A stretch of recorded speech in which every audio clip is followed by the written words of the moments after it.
गाजियाबाद में इंदिरापुरम पुलिस की गिरफ्त में आई इस महिला को गौर से देख लीजिए। महिला का नाम है हुमा खान। हुमा खान के साथ उसके पति धीरज तनवर और साथ ही अक्षय को भी पुलिस ने गिरफ्तार किया है। आपको बता दें, ये शातिर महिला एक ऐसे फर्जी कॉल सेंटर के लिए काम करती है जो सिर्फ और सिर्फ ठगी करता है। अब तक करोड़ों रुपए की ठगी इस महिला ने अपने पति और साथी के साथ मिलकर अंजाम दी थी। इस महिला के ठगी के कारनामे आपको बताएं, उससे पहले आपको इसकी लव मैरिज की दास्तान बयां कर देते हैं। हुमा कुरैशी ने कुछ समय पहले गौतम बुद्ध नगर के रहने वाले धीरज के साथ प्रेम विवाह किया, लेकिन तमन्ना लग्जरी जीवन जीने की थी, लिहाजा पति पत्नी लक्ष्मी नगर के फर्जी कॉल सेंटर का हिस्सा बन गए। शातिर पत्नी हुमा खान फोन पर अपनी मीठी मीठी बातों के जाल में लोगों को फंसा लेती थी। पुलिस के मुताबिक हुमा खान खुद को वित्त मंत्रालय की कर्मचारी बताकर लोगों से बातचीत करती थी। यही नहीं, कई बार वो खुद को IRDA का अफसर भी बताती थी। इसी वजह से लोग उसकी बातों में फंस जाते थे। पॉलिसी में कोई गड़बड़ी होने का हवाला देकर या फिर पॉलिसी मैच्योर होने की बात कहकर लोगों को ठगा जाता था। जैसे ही पीड़ित महिला के जाल में फंसकर मोटी अमाउंट ट्रांसफर कर लेता था, वैसे ही आरोपी अपना फोन नंबर चेंज कर लेते। पुलिस के मुताबिक हुमा खान ही वो महिला है जो लोगों के पासबुक और पॉलिसी मैच्योर से जुड़े दस्तावेज एकत्रित किया करती थी। इन दस्तावेजों के साथ शिकार को फंसाकर केस फर्जी कॉल सेंटर के हवाले कर दिया जाता। हुमा खान और उसका पति ठगी की अमाउंट का 20% बतौर कमीशन लेते थे।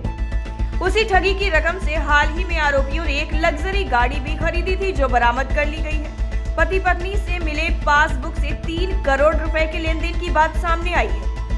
अब जाहिर है, एक शातिर महिला ने लव मैरिज के बाद वो कर दिया जिसे सुनकर हर कोई हैरान है। NCR की ये बंटी और बबली कभी पकड़े नहीं जाते, मगर एक जागरूक पीड़ित ने पुलिस को 87 लाख रुपए की ठगी के बारे में जानकारी दी। इसी जांच में पुलिस इस शातिर कपल और उसके साथी तक पहुंच पाई। पुलिस अब इस गैंग के बाकी सदस्यों की तलाश में जुटी हुई है। जाहिर है, NCR के ऐसे बंटी और बबली से आपको भी सावधान रहने की जरूरत है। देखिए, इंदिरापुरम थाने पे एक मुकदमा पंजीकृत हुआ था, जिसमें एक व्यक्ति थे जो रिटायर्ड थे। उनके साथ लगभग 87 लाख की ठगी हुई थी। उस संबंध में जब साइबर सेल और इंदिरापुरम पुलिस द्वारा जांच की जा रही थी, तो पता चला कि लक्ष्मी नगर जो दिल्ली में है, वहाँ पे एक कॉल सेंटर चलाते थे 4 लोग मिलके, और उनके माध्यम से ये लोग पॉलिसी मैच्योर कराने के नाम पे HDFC और विभिन्न कंपनियों की IRDA और बीमा कंपनियों का कर्मचारी बनकर और पॉलिसी मैच्योर कराने के नाम पे ठगी का काम करते थे। उसमें से 3 अभियुक्त, जिसमें एक महिला भी है, और उन तीनों को पकड़ा गया है। इनके पास से इस घटना में जो पैसा इन्होंने ठगा था, उससे एक गाड़ी जो इन्होंने खरीदी है वो बरामद हुई है। बाकी इनके पास से कुछ कैश और चेक बुक्स वगैरह और मोबाइल्स बरामद हुए हैं, जिनके माध्यम से ये ठगी का कार्य करते थे।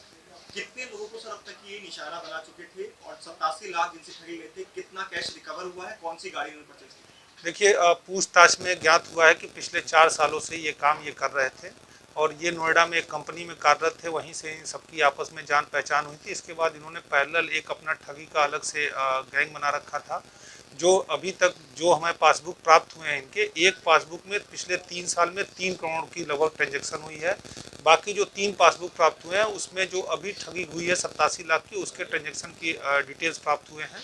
और इसके अलावा इन लोगों ने फ्लैट भी जो अक्षय एक पकड़ा गया है, उसने उसी टाइम 8 उत्तर प्रदेश के लिए गाजियाबाद से ब्यूरो रिपोर्ट।